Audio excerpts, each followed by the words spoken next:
একবার ভাবুন, ব্যাটসম্যান মারছেন ছক্কা, বোলার নিচ্ছেন উইকেট, আর তাতে হাসি ফুটছে ফিলিস্তিনিদের মুখে। বেঁচে থাকাই যেখানে এক অনন্ত সংগ্রাম, সেখানে ২২ গজে চলা ব্যাট বলের যুদ্ধ কি সত্যি আনন্দ এনে দিতে পারে?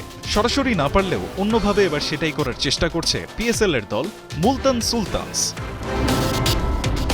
পাকিস্তান সুপার লিগের এবারের আসর নানা চমকে কাঁপিয়ে দিচ্ছে পুরো বিশ্বকে। দেখা মিলেছে জেট প্রপালশন টেকনোলজিতে ভর করে উড়ে এসে টস কয়েন দিয়ে যাওয়ার মতো অভূতপূর্ব এক্সাইটিং দৃশ্যের। এবার সে চমকে মানবিকতার বাড়তি মাত্রা যোগ করতে দারুণ এক উদ্যোগ নিয়েছে মুলতান সুলতানস। এবারের আসরে দলটির প্রতিটি ছক্কা ও উইকেটে খানিকটা হলেও স্বস্তি মিলবে ফিলিস্তিনিদের, কারণ প্রতিটি ছক্কা ও উইকেটের জন্য ফিলিস্তিনবাসীদের সাহায্যের তহবিলে ১ লাখ পাকিস্তানি রুপি করে যোগ করার ঘোষণা দিয়েছে মুলতান অথরিটি।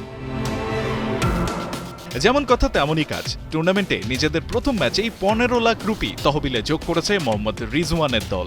এবারের আসরে আরও অন্তত ৯টি ম্যাচ খেলবে মুলতান। সে হিসেবে টুর্নামেন্ট শেষে ফিলিস্তিনিদের জন্য সাহায্যের তহবিলে ১ কোটির বেশি পাকিস্তানি রুপি যোগ করতে পারে ২০২১ সালে পিএসএল শিরোপা জেতা দলটি। টানা ২ মাসের যুদ্ধবিরতি ভেঙে গেল মাস থেকে ফিলিস্তিনের গাজায় আবারও হামলা শুরু করেছে ইসরায়েল। করাচির বিপক্ষে ম্যাচে টস করতে নেমে অধিনায়ক মোহাম্মদ রিজওয়ানও তাই অনুদান দেওয়ার কথা নিশ্চিত করেন। তিনি জানান, প্রতিটি ছক্কা এবং উইকেটে ফিলিস্তিনে গাজার শিশুদের জন্য কিছু করতে চান তারা।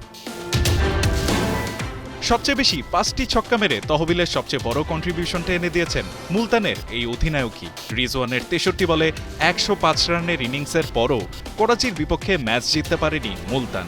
তবে ম্যাচ হারলেও দুনিয়া জুড়ে কোটি মানুষের হৃদয় যে তারা জিতে নিয়েছে তা হলফ করে বলাই যায়। রায়হান আহমেদ, ৭১।